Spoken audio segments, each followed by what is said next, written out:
ಪ್ರಾಚೀನ ಪುರಾಣಗಳು, ವಿಶೇಷವಾಗಿ ಧಾರ್ಮಿಕ ಪರಂಪರೆ, ದೈವಾನುಗ್ರಹ ಎಂಬ ಕಲ್ಪನೆಯನ್ನು ಅತ್ಯಂತ ಪವಿತ್ರ ಮತ್ತು ಆಳವಾದ ತಾತ್ವಿಕತೆಯೊಂದಿಗೆ ವಿವರಿಸುತ್ತವೆ. ದೇವಋಷಿ ನಾರದ ಮತ್ತು ಶ್ರೀಹರಿ ವಿಷ್ಣುವಿನ ಸಂಭಾಷಣೆಯಲ್ಲಿ ಮನೆಗೆ ದೈವಾನುಗ್ರಹ ದೊರಕಿದೆ ಎಂಬುದನ್ನು ತಿಳಿಸುವ 7 ದೈವಿಕ ಸಂಕೇತಗಳ ಬಗ್ಗೆ ಬರುವ ವಿವರಣೆ ಅತ್ಯಂತ ಪ್ರಸಿದ್ಧವಾದದ್ದು. ವಿಷ್ಣುವಿನ ಪ್ರಸಾದ. ಅನುಗ್ರಹ ಮತ್ತು ಕೃಪೆ ಇದ್ದ ಮನೆ ಕೇವಲ ಗೋಡೆಗಳಿಂದ ಕೂಡಿದ ಕಟ್ಟಡವಲ್ಲ, ಅದು ಸ್ಪಂದಿಸುವ ಶಾಂತಿಯ ಕೇಂದ್ರ, ಧರ್ಮದ ನೆಲೆ ಮತ್ತು ನಿತ್ಯ ಕಲ್ಯಾಣದ ಪ್ರಕಾಶವಾಗಿರುತ್ತದೆ. ಈ 7 ಸಂಕೇತಗಳು ಮನೆಗೆ ಮಾತ್ರವಲ್ಲ, ಆ ಮನೆಯಲ್ಲಿ ವಾಸಿಸುವವರ ಜೀವನದ ಗುಣಮಟ್ಟಕ್ಕೂ ಹೃದಯಸ್ಪರ್ಶಿ ಬೆಳಕು ನೀಡುವಂತಿವೆ. ಯಾವ ಮನೆಗೆ ದೇವರ ಅನುಗ್ರಹವಿದೆಯೋ ಆ ಮನೆಯೊಳಗೆ ಕಾಲಿಟ್ಟ ತಕ್ಷಣವೇ ಒಂದು ಅನಿರ್ವಚನೀಯ ಶಾಂತಿ ಅನುಭವವಾಗುತ್ತದೆ. ಶಾಂತಿ ಎಂದರೆ ಕೇವಲ ನಿಶ್ಶಬ್ದವಲ್ಲ, ಅದು ಮನಸ್ಸಿನ ಅಶಾಂತಿ ಕರಗಿ ಹೋಗುವ ಅವಶ್ಯ ಮನೋಸ್ಥಿತಿ. ಇಂತಹ ಮನೆಯಲ್ಲಿ ಜಗಳ, ಒತ್ತಡ, ಅಸಹನೆ, ಕೋಪ ಇವುಗಳು ದೀರ್ಘವಾಗಿರಲ್ಲ. ಕುಟುಂಬದ ಸದಸ್ಯರ ನಡುವೆ ಉದ್ಭವಿಸುವ ಗಲಾಟೆಗಳು ಬೇಗ ಶಮನವಾಗುತ್ತವೆ. ಈ ಶಾಂತಿ ಮಾನವ ಯತ್ನದಿಂದ ಸೃಷ್ಟಿಯಾಗುವುದಿಲ್ಲ, ಅದು ದೇವರ ಸಾನ್ನಿಧ್ಯದಿಂದ ಹರಿಯುವ ಸೂಕ್ಷ್ಮ ಶಕ್ತಿ. ಮನೆಗೆ ಬಂದ ಅತಿಥಿಗಳು ಇಲ್ಲಿ ಏನೋ ವಿಶೇಷ ನೆಮ್ಮದಿ ಇದೆ ಎಂದು ಹೇಳುತ್ತಾರೆ. ಶಾಂತಿ ಇರುವ ಸ್ಥಳವೇ ದೇವರ ಆಸನ ಎಂದು ಶ್ರುತಿ ಹೇಳುತ್ತದೆ.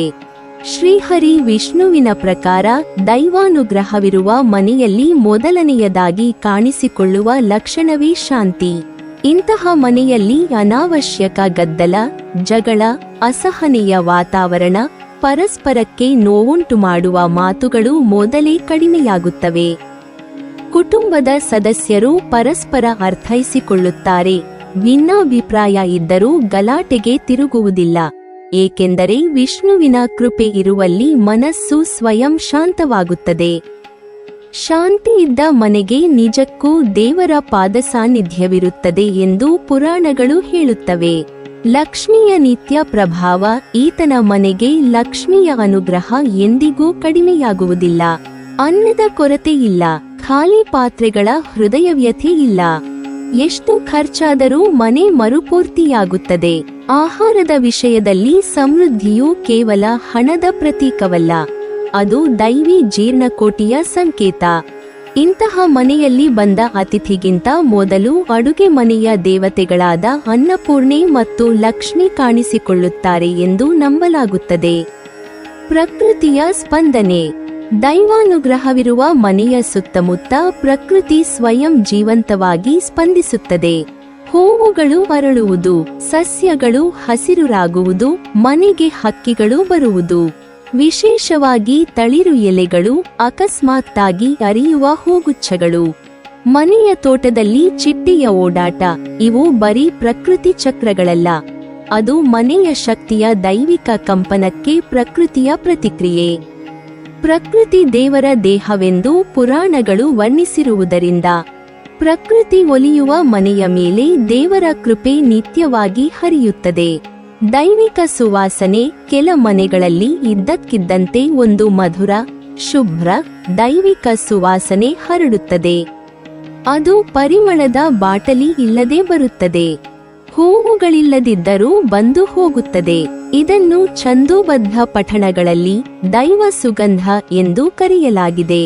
ಈ ಸುವಾಸನೆ ಕೆಲವರಿಗೆ ಜಾಸ್ಮಿನ್, ಕೆಲವರಿಗೆ ಚಂದನ, ಕೆಲವರಿಗೆ ಹುಲ್ಲಿನ ಮಳೆ ವಾಸನೆ ಭಾಸವಾಗಬಹುದು, ಆದರೆ ಅದರ ಮೂಲ ಕಾಣಿಸುವುದಿಲ್ಲ.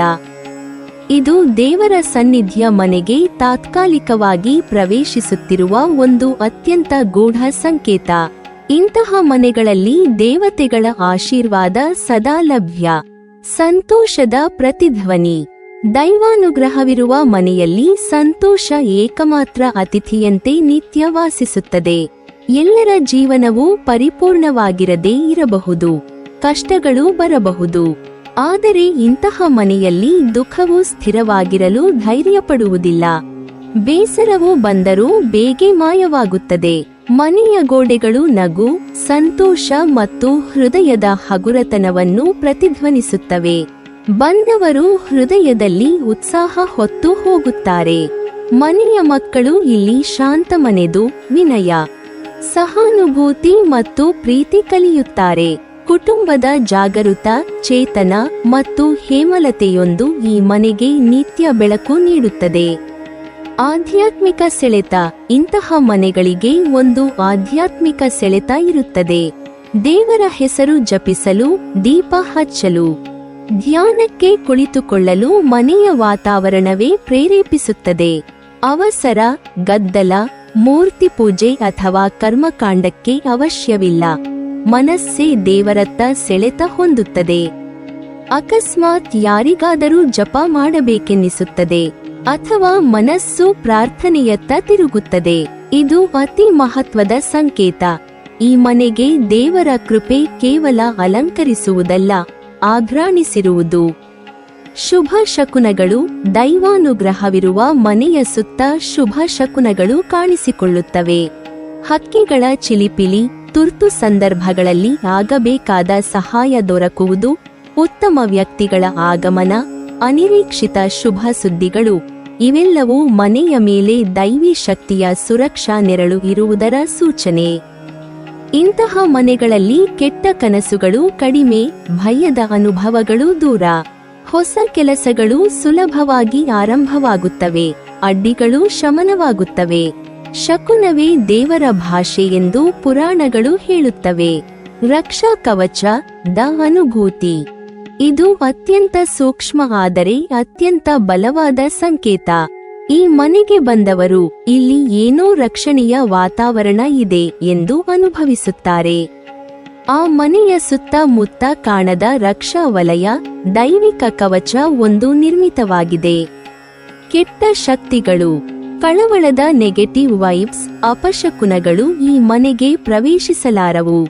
ಮನೆಯವರು ಯಾವುದೇ ಗಂಭೀರ ಅಪಾಯದಿಂದ ಅಸಾಧಾರಣ ರಕ್ಷಣೆಯನ್ನು ಪಡೆಯುತ್ತಾರೆ. ಇದು ವಿಷ್ಣುವಿನ ಸುದರ್ಶನ ಕವಚ ವು ಮನೆಯ ಸುತ್ತ ನೆಲೆಸಿರುವ ಸಂಕೇತವೆಂದು ಪುರಾಣದಲ್ಲಿ ಹೇಳಲಾಗಿದೆ. ವಿಷ್ಣುವು ನಾರದರಿಗೆ ಹೇಳಿದ್ದು, ನನ್ನ ಕೃಪೆ ಇರುವ ಮನೆಯಲ್ಲಿ ಅತಿಥಿ ದೇವೋಭವಾಗುತ್ತಾನೆ. ಇವರು ಅತಿಥಿಯನ್ನು ನಿರ್ಲಕ್ಷಿಸೋದು, ಅವಮಾನಿಸೋದು ಅಥವಾ ದೂರ ಇಡುವುದಿಲ್ಲ. ಅತಿಥಿಗೆ ತಿನ್ನಲು, ಕುಳಿತುಕೊಳ್ಳಲು, ವಿಶ್ರಾಂತಿ ಪಡೆಯಲು ಮನಸಾರೆ ಅವಕಾಶ ನೀಡುತ್ತಾರೆ. ಅತಿಥಿಯನ್ನು ಗೌರವದಿಂದ ಕಾಣುವುದೇ ದೇವರನ್ನು ಕಾಣುವುದಕ್ಕೆ ಸಮ ಎಂದು ವಿಷ್ಣು ಹೇಳಿದ ಕಾರಣ ಈ ಗುಣ ದೈವಾನುಗ್ರಹದ ಗಾಢ ಚಿಹ್ನೆ. ದೈವಾನುಗ್ರಹ ಪಡೆದ ಮನೆಯಲ್ಲಿ ಭಕ್ತಿ ನಿತ್ಯವಾಗಿ ಹರಿಯುತ್ತದೆ. ದಿನದಲ್ಲಿ ಒಮ್ಮೆ ದೀಪ ಹಚ್ಚಿದರೂ, ಶಾಸ್ತ್ರ ಓದಿದರೂ, ಕೀರ್ತನೆ ಮಾಡಿದರೂ ಮನಸ್ಸಿನಲ್ಲಿ ದೇವರ ನೆನಪು ತರುವ ಚಟುವಟಿಕೆ ನಡೆಯುತ್ತಲೇ ಇರುತ್ತದೆ. ಇಂತಹ ಮನೆಗೆ ಔಪಚಾರಿಕ ಭಕ್ತಿ ಬೇಡ, ಮನಸ್ಸಿನಲ್ಲಿ ಇರುವ ಪ್ರಾಮಾಣಿಕತೆ, ಗೌರವ, ನಮ್ರತೆ ಸಾಕು. ಈ ಮನೆಗಳಲ್ಲಿ ದೇವರ ಹೆಸರು ನಾರಾಯಣನ ನಾದವಾಗಿ ಸ್ಪಂದಿಸುತ್ತದೆ. ವಿಷ್ಣುವು ಹೇಳಿದ ಪ್ರಮುಖ ಸಂಕೇತಗಳಲ್ಲಿ ಮತ್ತೊಂದು ಆರೋಗ್ಯ.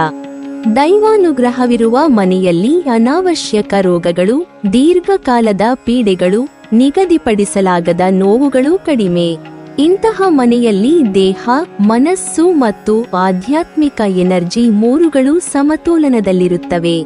ವಿಷ್ಣುವಿನ ಸಾನ್ನಿಧ್ಯ ಇರುವಲ್ಲಿ ದುಷ್ಟಗ್ರಹ, ಕೆಟ್ಟ ಶಕ್ತಿ, ಬಾಧೆಗಳು ಮನೆಯ ಬಾಗಿಲಿನಲ್ಲೇ ತಡೆಯಲ್ಪಡುತ್ತವೆ.